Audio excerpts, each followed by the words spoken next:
The Ministry of Education is reminding schools of the rules around class time. Concerns had been raised that children were missing out on days of learning because schools were not always open for instruction when they should be.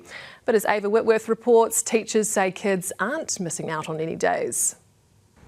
The debate isn't just about days on a calendar. It's about when schools need to be open for instruction and whether they're really giving students the full learning time they're entitled to. Education Minister Erica Stanford says that's why schools and boards have now been reminded of their obligations.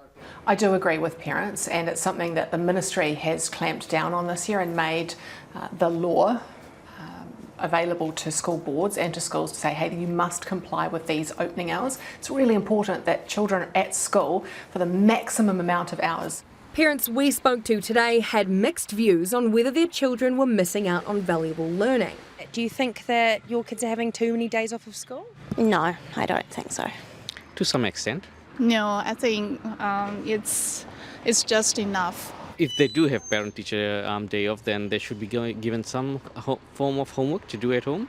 And to have to pay for extra care is definitely a challenge for many families. Teachers are concerned the ministry risks reducing education to a numbers game. This needs to be worked with the sector, with principals, with schools, with boards of trustees to really understand what does it mean to run a school. And at the heart of it, this is effectively some bureaucrats in Wellington trying to tell every school in this country how they should run their school and what affects their community. And we know every community is different and going to have different priorities. So what actually counts as being open for instruction? Primary schools must be open 382 half days a year, and secondary schools 376. Weekends, public holidays, school holidays and teacher-only days don't count, but those teacher-only days must be made up elsewhere in the year. So we've made the legal requirements very clear to schools and boards, so there's no confusion.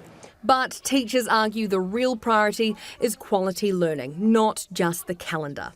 Take teacher-only days, for instance. Those days have to be made up. They're not free days, per se, so they have to be made up during the school year. So again, no teaching and learning time is lost. But those teacher-only days are vital when you have a government implementing significant curriculum and assessment change. Because for parents, it's not about counting half days, it's about making every day count.